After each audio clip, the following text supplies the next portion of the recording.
Hi guys, welcome to today's video. Hope you're all having a lovely year so far and happy new year. Let's get straight into it. So today's video I'll just simply be comparing my new PC and hardware to my old PC and its hardware. And yeah, let's get into it. So this is my old hardware. Please do mind the wiring. I just kind of threw it in there and just started benchmarking. So this is my new PC and my new hardware, and I just try to do my best with the wiring. So let's get into it. Ryzen 5 5500 with the GTX 1060 really outperformed my expectations, like genuinely hit above where I was expecting it to hit. And so both PCs are running 1080p at the normal presets in BeamNG Drive. Both PCs are running newest version of Windows, newest version of BeamNG. And I really have to say, I forgot how well the Ryzen 5 5500 pairs with the GTX 1060. The GTX 1060s are really known for liking to run on the hotter side of things, that being 80 to 90 degrees. They can comfortably hit those temps, and mainly only reason some people's 1060s hit anywhere above 85 is either bad case airflow or just not maintaining it, like cleaning it, fresh thermal paste, things like that, basic maintenance. And besides that, the 1060 really does perform well to this day, and I'm really impressed, as I've said multiple times. And same for the CPU.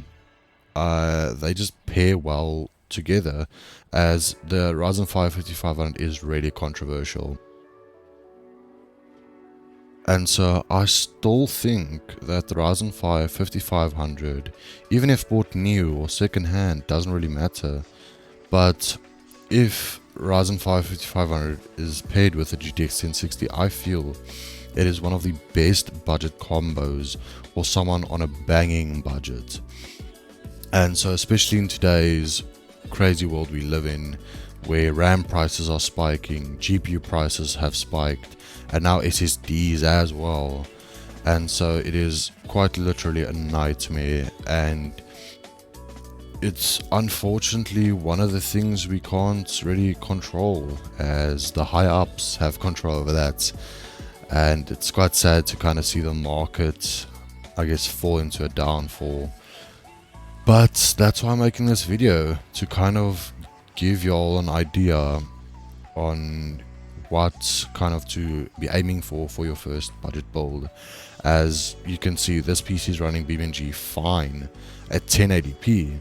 The 1060 is still a great 1080p card. It still keeps up with some of the modern hardware, and funny enough outperforms the RTX 3050 at times, and even if overclocked, surpasses it. And so, as you can see, 16 gigabytes of DDR4 RAM is performing, it's being more than enough, as this game only utilizes about 8 to 9 gigabytes of RAM. And yeah, and I crashed. So yeah, let's move on. Alright, so as you'll see, obviously the 4060 with the Ryzen 5 5600 is nothing impressive, as it's kind of what you expect from a modern setup. As you can see, normal presets at 1080p, same as with the 1060 and the Ryzen 5 5500. And even with 24 gigs of RAM, you'll see that it just allows the game to, I guess, just breathe more, to put it simply.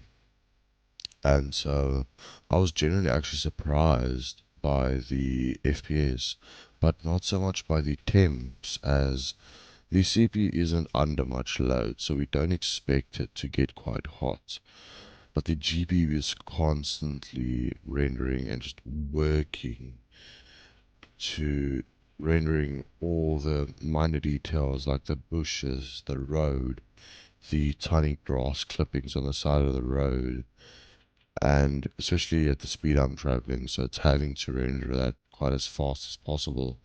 And so I'm really surprised to kind of see it's not stuttering or anything, although it is a modern graphics card and setup. But as said, the reason I'm surprised by this is the fact that I usually run the high or ultra preset.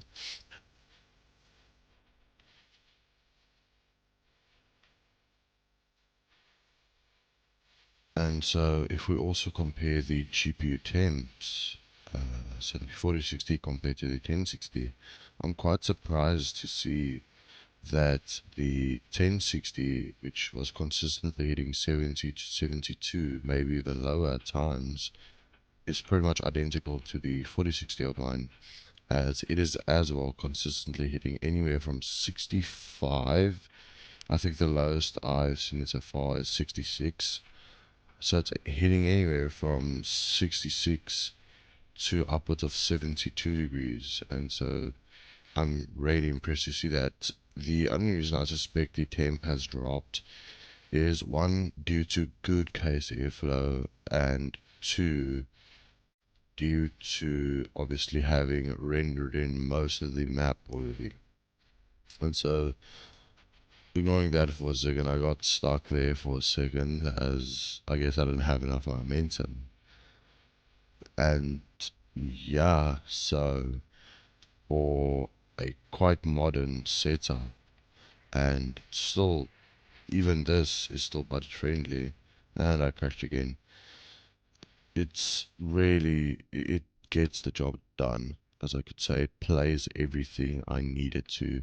I run VR of it as well. I do all my editing and shenanigans on it, and I genuinely do need a fresh Windows install. But maybe that's something for another day. Hope you all enjoyed, and see you next time.